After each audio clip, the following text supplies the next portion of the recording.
Guys, welcome to the channel. So आज हम discuss करने वाले हैं how to prepare for CA foundation examination in just only 2 months.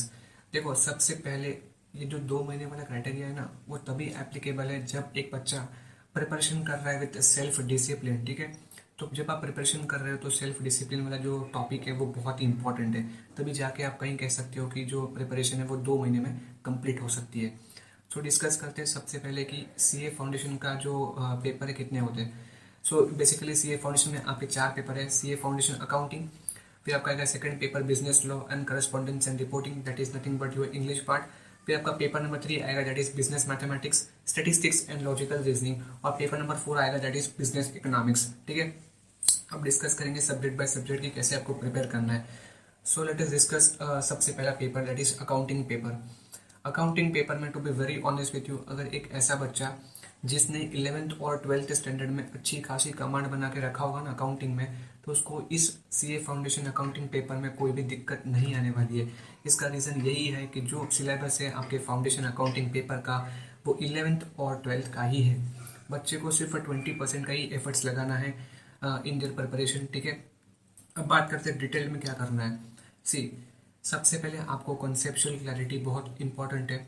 कोई भी सब्जेक्ट के लिए उठा लो आप, तो सबसे पहले आपको कॉन्सेप्ट को समझना है। ठीक है, जैसे ही आपने कॉन्सेप्ट समझ लिया, तो जो आईसीए मॉड्यूल्स आपको प्रोवाइड की गई है, अकाउंटिंग का जो भी आईसीए मॉड्यूल है, उसके सारे इलुस्ट्रेशंस एंड प्रैक्टिकल प्रॉब्लम्स आपको कंप्लीट कर देना है।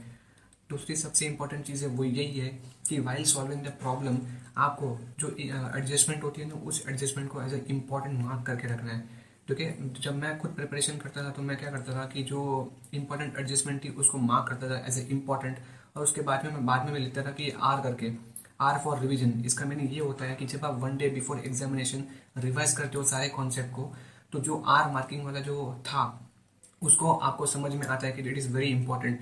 और वहाँ पे ना आर का मीनिंग ये भी रखना होता है कि जो एग्जामिनर होता है वो फ्रिक्वेंटली उस पर्टिकुलर एडजस्टमेंट को पूछता है एग्जाम में। ठीक है, तो जैसे मैं किया था आर करके मार्क, तो आप ऐसे कुछ मार्क कर सकते हो एज ए इंपॉर्टेंट एडजस्टमेंट, जो कि 1 डे बिफोर एग्जामिनेशन आपके रिविजन पर्पज के लिए बहुत ही यूजफुल रहेगा। ठीक है, दूसरी सबसे इंपॉर्टेंट चीज़ है कि क्या कोई भी रेफरेंस बुक यूज़ करना है या अकाउंटिंग पेपर के लिए या नहीं। सो टू बी वेरी ऑनेस्ट, मैंने पहले ही कहा कि आपको जो आईसीआई मॉड्यूल्स प्रोवाइड की गई है वही आपको यूज़ करना है। बाकी कोई भी रेफरेंस बुक आपको नहीं यूज़ करना है किसी भी सब्जेक्ट के लिए। ठीक है, तो रेफरेंस बुक आपको नहीं यूज़ करना है। हाँ, रेफरेंस बुक एक एक्सटेंट के लिए आप यूज़ कर सकते हो for only increasing the confidence in your examination, but as far as your ICI pattern is concern, आपको मॉड्यूल ही फॉलो करना है। ठीक है, so this was all about the preparation of accounting. Accounting में वो इतना ही करना है, कॉन्सेप्ट पढ़ना है, मॉडल के क्वेश्चन सॉल्व करना है, और आपको आरटीपी एमटीपी सॉल्व करना है। आरटीपी कैसे सॉल्व करना है आगे हम डिस्कस करेंगे। ठीक है, now let us talk about the paper number 2। Paper number 2 generally business law होता है, जो कि 60 मार्क्स का होता है, और आपका होता है 40 मार्क्स का अदर लॉ। ठीक है, सॉरी 40 मार्क्स का आपका होता है business correspondence and reporting, that is your English part. Discuss करेंगे लॉ के बारे में। देखो, बेसिकली लॉ है तो एक्ट के बारे में बात करेगा। तो एक्ट की ये ना खुद की लैंग्वेज होती है जिसको हम बोलते हैं बेरर लैंग्वेज। ठीक है, ऐसे बहुत बच्चे होते हैं जो कि बेरर लैंग्वेज को रट्टा मार के जाते हैं एग्जाम में जाके, और ऐसे बहुत बच्चे होते हैं जो कि सिर्फ पढ़ के जाते हैं प्रोविजंस। तो आपको क्या करना है, टू बी वेरी ऑनेस्ट, आपको लॉ के लिए नोट्स प्रिपेयर करना पड़ेगा। लॉ के लिए नोट्स प्रिपेयर करना है, और वाइल प्रिपेयरिंग द नोट्स आपको जो इंपॉर्टेंट कीवर्ड्स होते हैं उसको अंडरलाइन मार्क करना है। ओके, जो नोट्स आप जब एग्जाम में पे आंसर लिखोगे ना, तो आपको सिर्फ कीवर्ड्स ही एग्जाम में लिखना है। ठीक है, तो ये बहुत इंपॉर्टेंट है लॉ के लिए। आप नोट्स प्रिपेयर करेंगे, उसके जो कीवर्ड्स होते हैं उसको हाईलाइट करेंगे। ठीक है, और तीसरा जो सबसे इंपॉर्टेंट है जो बच्चों को दिक्कत आती है वो ये है कि क्या हमें सेक्शन नंबर याद रखने चाहिए या नहीं।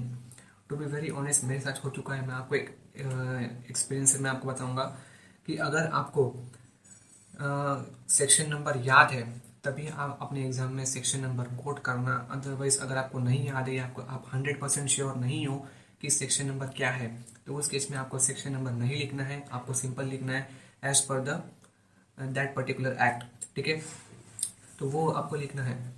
अगर आप गलत सेक्शन कोड करके आते हो, भले ही आपका आंसर सही है, तो उस केस में आपको 0 मार्क्स मिलेंगे, भले ही आपका आंसर राइट है। ये इसका कॉन्सिक्वेंस है। तो ये बहुत इंपॉर्टेंट है, अगर सेक्शन पता हो तभी सेक्शन लिखना है, अदरवाइज सेक्शन नहीं लिखना है।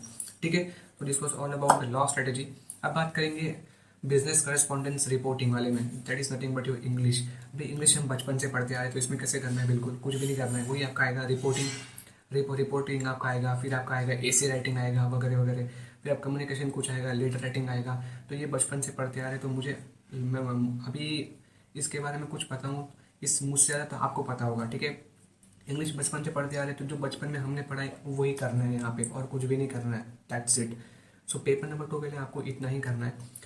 अब बात करेंगे पेपर नंबर 3 के बारे में, that generally talks about business mathematics. तो ये भी एक ऐसा सब्जेक्ट है जो कि हम बचपन से पढ़ते आ रहे हैं, बट बचपन में हम पढ़ते थे जो कि है एग्जाम में लिखते थे, बट बिजनेस मैथमेटिक्स ये कम्प्लीटली आपका एमसीक्यू पेपर है। तो एमसीक्यू पेपर में याद रखना निगेटिव मार्किंग सीए फाउंडेशन में है, दैट इज 0.25 मार्क्स। तो इसको कैसे प्रिपेयर करना है, टू द श्योरिटी पर्पस, ठीक है।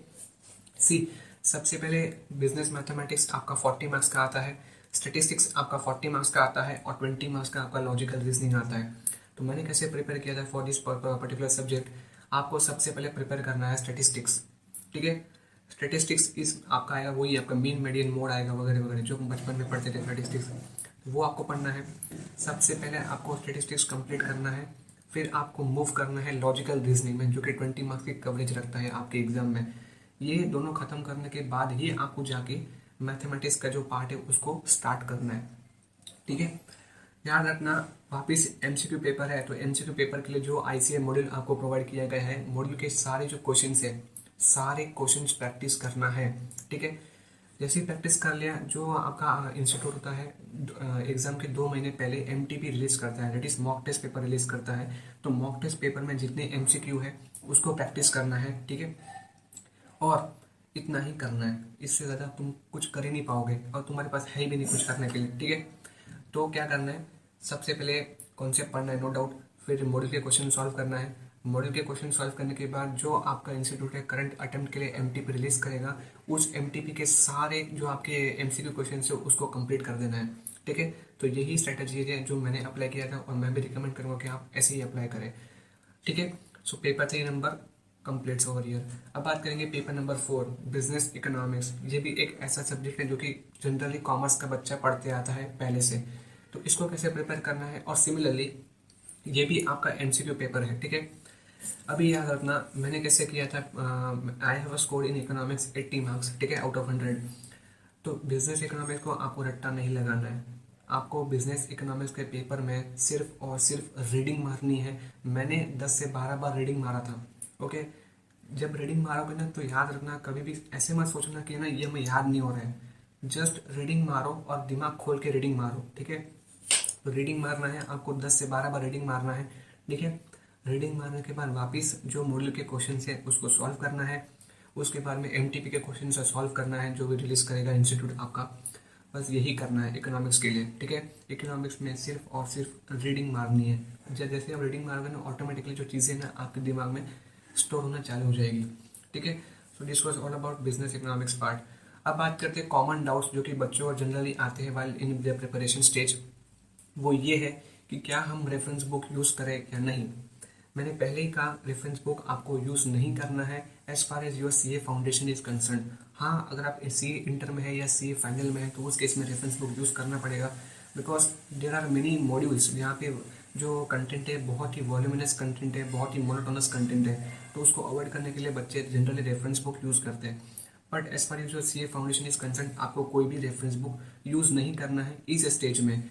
हाँ, प्रैक्टिकल पार्ट के लिए आप कर सकते हैं, बिकॉज मॉड्यूल में ऐसे कुछ चैप्टर्स है जहाँ पे जो प्रैक्टिकल प्रॉब्लम्स है या इलुस्ट्रेशन से थोड़े कम पड़ जाते हैं। So for gaining the confidence in those particular concept, आप डेफिनेटली रेफरेंस बुक के कुछ क्वेश्चन सॉल्व कर सकते हैं फॉर ओनली गेनिंग कॉन्फिडेंस, ठीक है। मैं यही रिकमेंड करूँगा कि आप मॉड्यूल ही यूज़ करिएगा।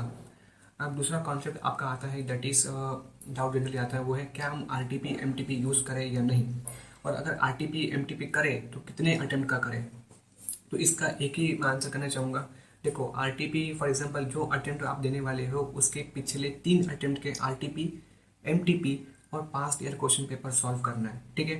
वापस रिपीट कर रहा हूँ, आरटीपी आपको पिछले 3 अटेम्प्ट के सॉल्व करने हैं। एमटीपी मैं कहूँगा कि जो करंट अटेम्प्ट में देने वाले हो उस अटेम्प्ट का आपको एमटीपी सॉल्व करना है, और पिछले 3 अटेम्प्ट के past year question paper solve करना है। अगर आप इतना सारी चीज़ आप इतना कर लेते हो, बिलीव मी आपकी प्रिपरेशन कंप्लीट हो जाएगी। देखो, to be very honest with you, अगर आना है तो इसी चीज़ों से आएगा, अगर नहीं आना है तो फिर कहीं से भी नहीं आएगा, एज सिंपल एज दैट। ठीक है, तो जितनी चीज़ें तुम्हारे कंट्रोल में ना उसको कम्प्लीटली कर दो। और जो चीज़ें मैंने इस वीडियो में बताई है ना, उतनी चीज़ें मैंने की थी, और बिलीव में उतनी चीज़ें तुम्हारे कंट्रोल में है। उसके बाद तुम्हारे कंट्रोल में कुछ भी नहीं है। ठीक है, तो इतनी चीज़ें करनी है तो आपका ऑटोमेटिकली प्रिपरेशन हो जाएगा। फिर आपको जो चीज़ें मैंने बताई है उसी को मल्टीपल टाइम रिवीजन करना है। ठीक है, रिवीजन करने के बाद आपकी सारी प्रिपरेशन कंप्लीट हो जाएगी। ठीक है, सो आई होप कि ये वीडियो आपको अच्छा लगा होगा। अगर अच्छा लगा है तो भाई सब लाइक करना, सब्सक्राइब करना और शेयर करना तो बिल्कुल भी ना भूलना। और आने वाले वीडियोस में ये भी मैं शेयर करने वाला हूँ कि इस एक कंप्लीट ओवरऑल रिवीजन स्ट्रेटेजी क्या होनी चाहिए फॉर ऑल सब्जेक्ट्स। ठीक है, सो चलिए मिलते हैं हमारे नेक्स्ट आने वाले वीडियो में।